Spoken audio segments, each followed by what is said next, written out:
아멘. 아멘. 하나님께서 택하신 백성들은 반드시 구원을 받습니다. 성경은 오히려 그 구원을 회복이라고 말씀합니다. 하나님께서 세상을 짓기도 전에 자기 백성 삼은 자들이 하나님을 선택할 그 자유의지로 자신들의 인생길, 그러나 사라지지 않을 자신의 인생길을 선택함으로 죄 가운데 빠져 헤매게 된 그 영혼들을 하나님이 되찾아오신 것이기 때문에 우리 입장에서는 구원을 받은 것이나 하나님 입장에서는 잃어버릴 수 없는 영혼들을 회복시켜 주신 것이 구원이었습니다. 그래서 하나님의 택하심을 따라 지금도 구원의 역사가 일어나고 있습니다. 하나님께서 택하셨던 아브라함은 일한 것이 없이 하나님께 의로 여기심을 받는 구원을 얻었습니다. 일한 것이 없이 하나님의 은혜로 구원을 얻었다. 아브라함을 택하셔서 믿음의 조상이 되게 하신 것은 육신적 혈통에 따른 백성 구원이 아닌 하나님의 전적인 택하심과 부르심에 따른 구원을 말씀하는 겁니다. 그래서 로마서 4장에서 그렇게 사도 바울이 유대인들에게 피력하고 있죠. 너희들이 지금 할례를 따라 구원을 받았다 하지만은 너희 아브라함은 할례를 따라 구원을 받았느냐? 너희들은 지금 하나님께서 아브라함에게 너희 조상이라고 하는 아브라함에게 그렇게 은혜를 베푸셔서 그래서 너희들이 혈통에 따라 구원을 받았다며 할례를 강조하지만은 과연 너희들의 조상인 아브라함은 할례를 받고 구원을 받았느냐? 그렇지 않다는 것이죠. 그래서 그 무할례가 할례가 되고 할례가 무할례가 된다라는 그런 역설적인 강조를 사장에서 하고 있습니다. 그러므로 믿음의 조상이라는 아브라함은 하나님의 전적인 택하심에 따라 부름을 받았다는 것을 우리에게 분명히 명시하고 있는 것입니다. 그리고 그가 부름을 받았던 그 긴 내용들, 창세기 11장 끝 무렵에서 아버지 데라를 통해 그 여정이 시작되었지만 아버지 데라의 역할은 하란에까지 이르는 것이었어요. 그러나 하나님 머물렀던 아브라함이 마침내 가나안 땅에 들어오게 된 것은 아브라함이 자기 스스로 떠날 수 없는 그 여정, 믿음의 여정을 하나님이 온갖 인생의 그런 우여곡절들을 사용하셔서 기어이 아브라함으로 약속의 땅에 이르게 하시고 또한 그 땅에서 믿을 수 없었던 하나님이 믿어지게 만드셨던, 그래서 로마 사정에서 일한 것이 없이 하나님의 의롭다 여김을 받은 자들의 복이라고 그 아브라함을 분명히 명시하고 있는 것입니다. 유대인들이 착각한 것은 민족적 구원, 즉 혈통적 계보에 따른 구원이었습니다. 이것이 틀렸다는 것입니다. 유대인들도 여전히 하나님의 택하심에 따라 구원을 받을 수 있습니다. 단지 유대인이기 때문에 구원이 없다는 게 아닙니다. 혈통적 계보에 따른 그 구원을 믿고 있는 것이 잘못된 것이나, 그러나 유대인들 중에서도 하나님의 택하심에 따라 구원을 받는 자들이 반드시 있었고 있습니다. 모든 민족이 다 그러하다는 것입니다. 하나님께서 육신적 계보에 따른 구원이 아닌 택하심에 따른 구원으로 지금도 유대인들을 그리고 이방이나 불리는 저와 여러분을 부르고 계시고 구원하고 계십니다. 그래서 사도 바울이 이렇게 강조합니다. 하나님께서 자기 백성 이스라엘을 버리지 않으셨다는 것입니다. 그 이스라엘은 말 그대로 그 단어 그대로, 즉 지금 유대인이라 부르는 이스라엘 중에서도 하나님의 택하심에 따라 구원을 받는 자들이 있고 또한 영적인 이스라엘, 즉 하나님의 택하심에 따라 창세 전부터 하나님이 자기 백성 삼으신 저와 여러분 같은 자들이 지금도 구원을 받고 있다는 것입니다. 교회 바깥에 있지만 지금도 하나님은 그들을 부르고 계신다는 것입니다. 그래서 그 내용을 지금 이스라엘 백성들을 버리지 않았던 내용을 지금 4개로 나누어서 사도 바울이 말씀하고 있죠. 첫 번째가 사도 바울 같은 사람도 구원을 하셨다면 그들도 구원하실 것이다 라고 강조하고 있다는 거예요. 두 번째는 하나님께서 미리 하시고 정하신 백성들을 포기하지 못하신다 라고 사도 바울이 지금 강조합니다. 세 번째는 하나님께서 숨겨놓으신 그러나 택하신 자들이 반드시 존재하고 있다. 오늘 본문에서 그 부분을 얘기하고 있고, 네 번째는 하나님께서 이스라엘 버리신 것이 아니라 그들 중에서도 은혜로 택하심을 따라 남은 자들, 구원을 얻을 자들이 있다는 것입니다. 사도 바울이 지금 그 부분을 오늘 본문 11장에서 강조하고 있습니다. 그러면서 이제 11절에서 재차 그 이스라엘을 포기하지 않으신 하나님의 택하심에 따라 구원받는 백성들임을 11절부터 강조하고 있습니다. 11절부터 15절 우리 함께 선포하겠습니다. 그러므로 내가 말하노니 그들이 넘어지기까지 실족하였느냐? 그럴 수 없느니라. 그들이 넘어짐으로 구원이 이방인에게 이르러 이스라엘로 식인하게 함이니라. 그들이 넘어짐이 세상의 풍성함이 되며 그들의 실패가 이방인의 풍성함이 되거든. 하물며 그들의 충만함이리요. 내가 이방인인 너희에게 말하노라. 내가 이방인의 사도인 만큼 내 직분을 영광스럽게 여기노니 이는 혹 내 권력을 아무쪼록 시기하게 하여 그들 중에서 얼마를 구원하려 함이라. 그들을 버리는 것이 세상의 화목이 되거든 그 받아들이는 것이 죽은 자 가운데서 살아나는 것이 아니면 무엇이리요. 이걸 제가 한 문장으로 존 스튜던 목사님의 글을 한번 소개해 드릴게요. 만일 이방인 유대인들이죠. 그들의 넘어짐과 실패가 이방인들에게 복을 가져다 주었다면 유대인들의 충만함은 얼마나 더 많은 복을 가져다 줄 것인가. 전 이 한 문장으로 방금 읽었던 우리 11절부터 15절 말씀이 그 하나님의 풍성한 은혜의 회복이 충분히 기대되어지고 우리가 기도하며 기다릴 수 있는 은혜구나. 그 기대 가치가 있습니다. 유대인들이 비록 그들의 어떤 열심, 그들의 자기 의를 이루고자 하는 열정으로 하나님을 거절하였다 할지라도 하나님은 그들 가운데서도 택하심에 따라 구원받는 자들이 있게 하셨고 앞으로도 돌아오는 유대인들이 분명히 있습니다.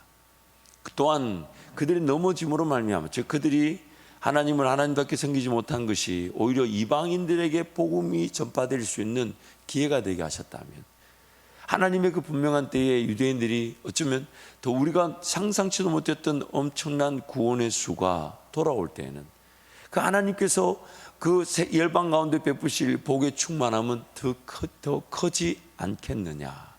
더 크지 않겠느냐. 물론 저는 이 말씀을 가지고 이스라엘의 회복이라는 그런 문자적 해석을 지금 강조하는 것은 아닙니다.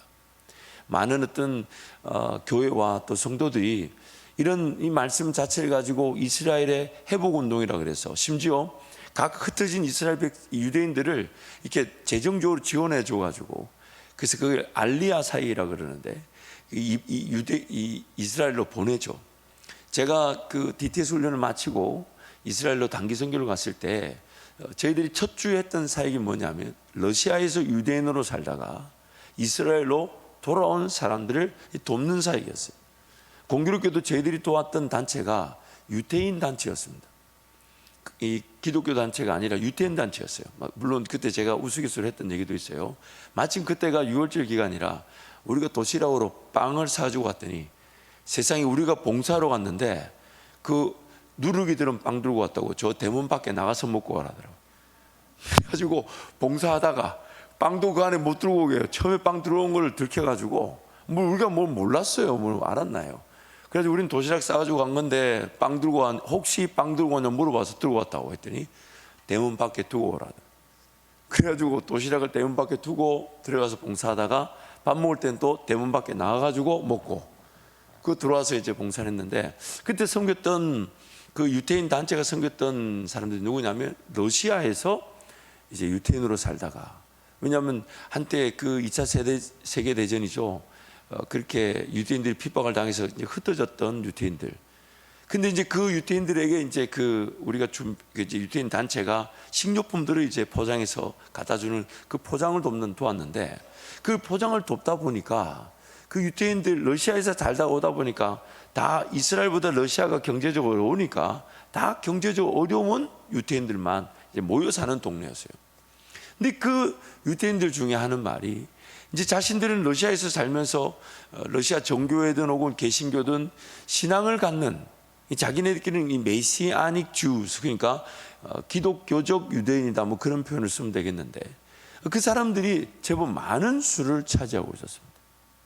비록 지금 그들은 경제적인 형편은 어렵지만 이제 그들은 유태인으로서 정체성을 가지고 이스라엘로 돌아와 이제 정착해 가는 과정이 있다 보니까 적지 않은 이 메시아닉 주스 그러니까 기독교적 유태인들이 그 유태인들에게 복음을 전하기 위해 그게 정착하고 있는 모습을 보면서 정말 많은 수의 유대인들이 지금도 돌아오고 있구나 그걸 보게 됩니다.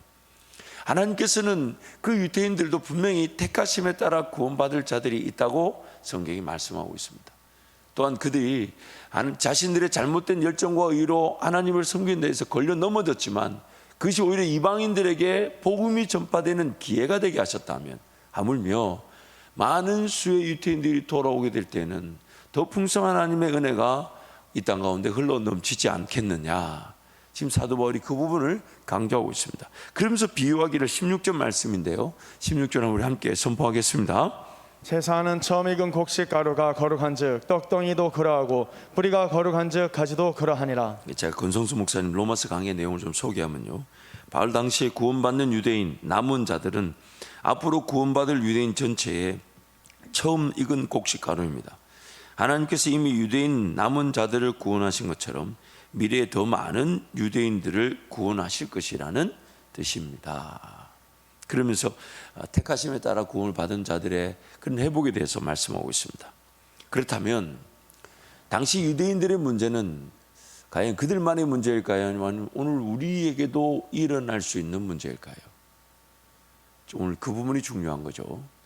당대에 예수 그리스도를 알아보지 못하고 죽였던 자기의 의로 하나님을 섬긴다고 했던 그 유대인들 이스라엘의 문제는 그들만의 문제일까요? 아니면 오늘 우리 신앙을 하는 우리의 문제이기도 할까요?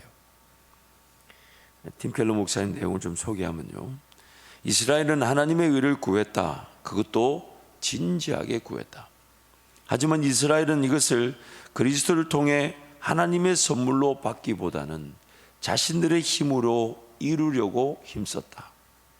비록 이스라엘이 하나님의 의를 진지하게 구했지만 그것을 행위로 얻을 것인지 아니면 선물로 받을 것인지 선택에 직면하자 대다수가 행위를 통해 의를 구하려 했다.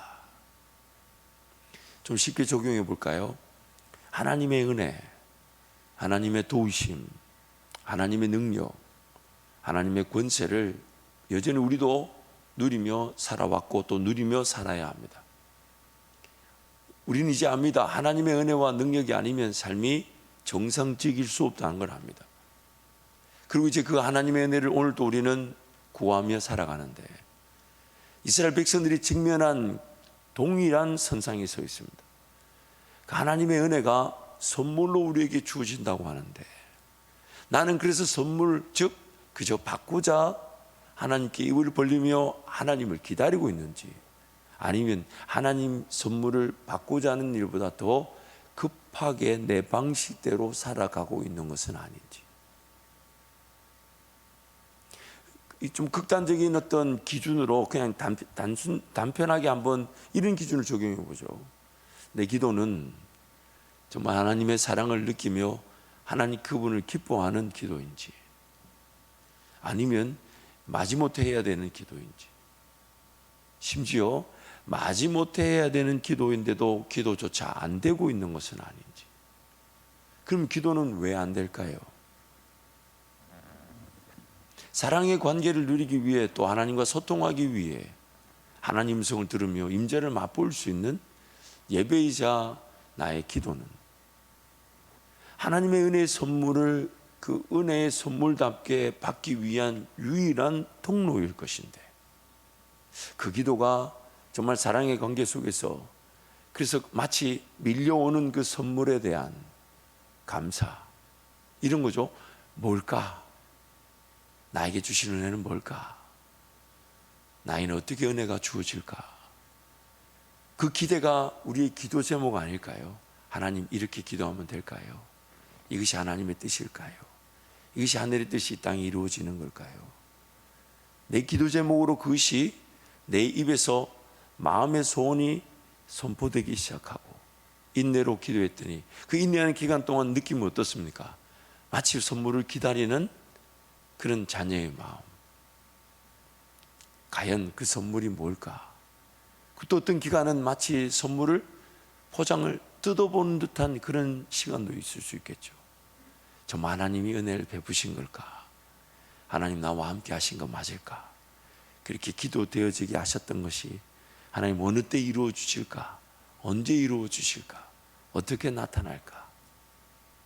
이게 오늘 선물을 대하는 우리의 삶일 것인데, 이게 예배라고 하잖아요. 왜냐하면 우리는 그렇게 반응하기 위해 지음을 받았고요. 그렇게 반응하기 위해 구원을 받았습니다.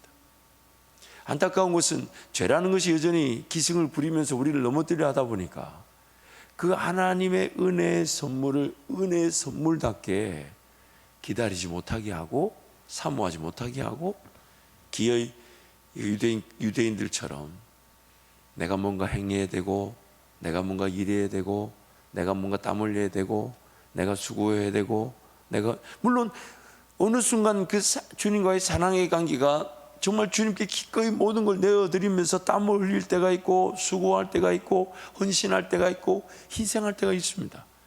그러나 그 헌신하고 희생하는 자들의 고백이 뭡니까? 정말 주님 사랑 때문에 쓰임받아 영광이고 내가 이렇게 헌신할 수 있어 감사하다 그러지 내가 이렇게 땀 흘려야 되고 내가 이렇게 희생해야 일이 된다라고 말하지 않더라고요. 말하지 않더라고요. 하나님의 은혜의 선물을 우리는 항상 기대하는데 난 지금 정말 그 은혜의 선물답게 내 입에서 내 마음에서 그 하나님의 은혜를 선포하고 기대하고 있는가? 아니면 여전히 이스라엘 백성들처럼 그 은혜를 은혜답게 선물답게 기대하기보다는 내 삶을 바쁘게 살아가고 있는 건 아닌가? 오늘 저와 여러분도 예수님 당시 어쩌면 구약의 그 유대인들 그들이 직면했던 영적인 문제 속에 우리도 처해 있을 수 있습니다.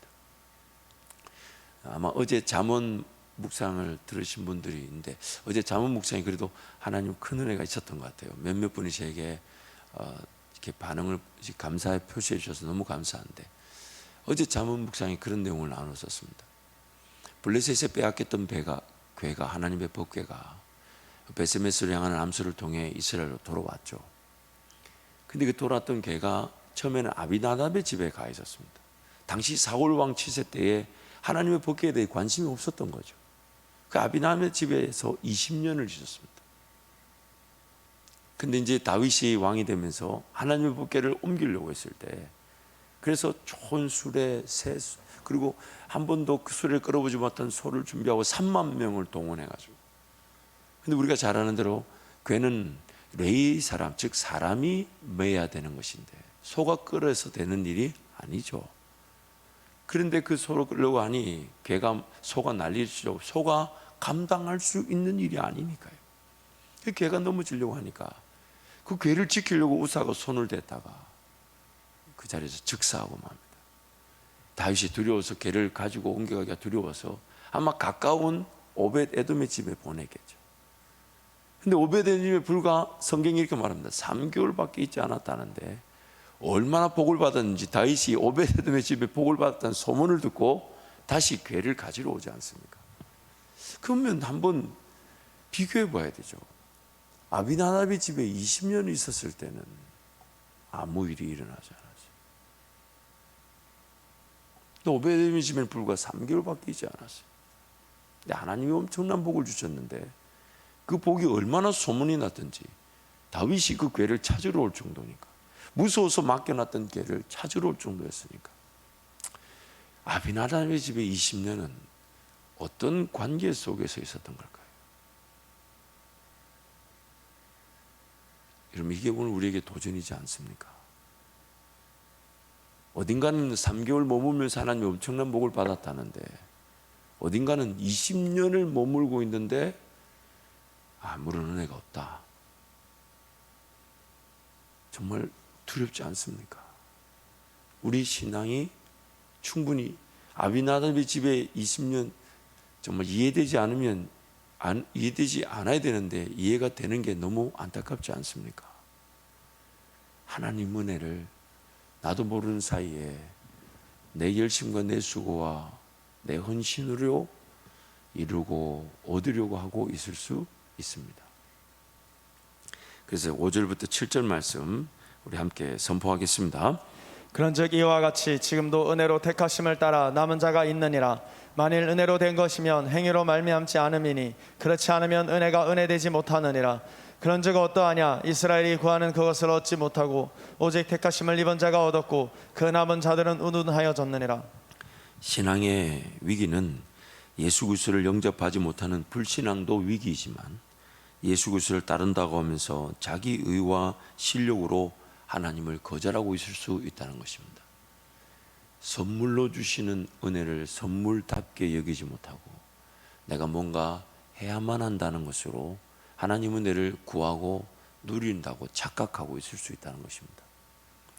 매일 자기 부인과 자기 십자가를 지고 예수님을 따른다는 것은 자기 의에 따른 하나님의 섬김의 위기가 존재하고 있기 때문입니다.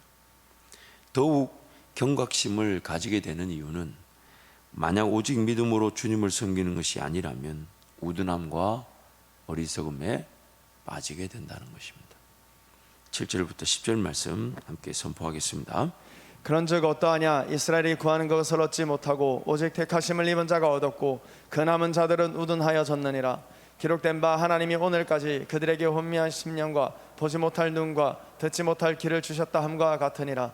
또 다윗이 이르되 그들의 밥상이 울무와 덕과 거치는 것과 보응이 되게 하옵소서. 그들의 눈은 흐려 보지 못하고 그들의 등은 항상 굽게 하옵소서 하였느니라. 죄성을 가진 하나님의 백성들의 영적 형편은 성령 하나님만을 의지하고 따르지 않으면 죄와 사망의 법의 지배를 피할 수 없다는 것입니다.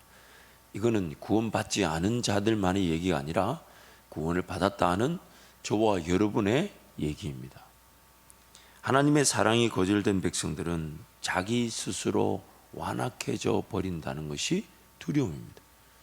하나님의 은혜를 누리며 살아야 된, 그리고 하나님 은혜가 아니면 내 삶이 정상적일 수도 건강할 수 없다는 걸 우리는 압니다. 그 하나님 은혜를 내가 제대로 누리지 못한다면 내 스스로 완악해져 버립니다. 완악해져 버립니다. 그래서 제가 팀 켈러 목사님이 글을 좀 더 소개하면요, 하나님의 은혜에 대해서는 필사적으로 거부하면서 동시에 하나님을 섬기는 데는 죽을 힘을 다하다니 실로 기가 막힌 일이 아닐 수 없다. 하나님을 기쁘시게 하려는 간절한 갈망이 자신의 노력과 능력에 대한 무의식적인 교만과 합쳐지면 그리스도를 통한 하나님의 긍휼과 사랑에 대해 거부 반응을 보이며 완악해질 수 있다. 저는 이 말이 어제 하루 종일 제 머릿속에 정말 저를 물론 더 깨우고 더 경각심을 가질 수 있는 기회가 되어 감사했지만은 보세요. 제가 처음 읽어드렸잖아요. 하나님의 은혜에 대해서는 필사적으로 죽을 힘을 다해 거부하고 거절하면서 하나님을 기쁘시게, 하나님을 섬기는 일에는 죽을 힘을 다해 최선을 다하니 하나님의 은혜를 받는 것은 필사적으로 거절하고 하나님을 섬기는 일에는 죽을 힘을 다한다. 참, 이것만큼 피곤한 일이 어디 있겠습니까? 그렇지 않나요? 하나님 은혜에 대해서는 자기도 모르는 사이에 필사적으로 저지하고 저항하고 거절하면서, 그런데 죽을 힘을 다해 하나님을 섬긴다. 이 참 당시 유대인들의 모습이 오늘 우리의 모습이죠. 열매, 즉 결과를 보면 분명한 차이를 알 수 있습니다. 더욱 주님을 사랑하며 기도와 말씀의 자리가 살아나서 더욱 주님을 바라보며 의지하고 부르는 차이입니다.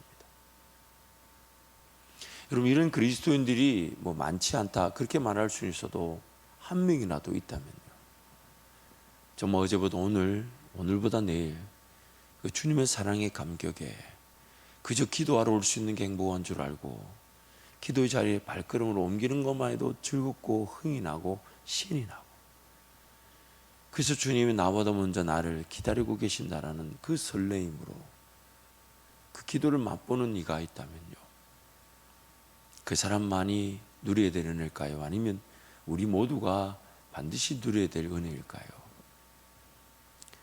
여러분, 이 새벽이 그렇게 은혜를 누리고 있는 준비가 되든 연습이 되든 아니면 그 기간인 줄 믿습니다.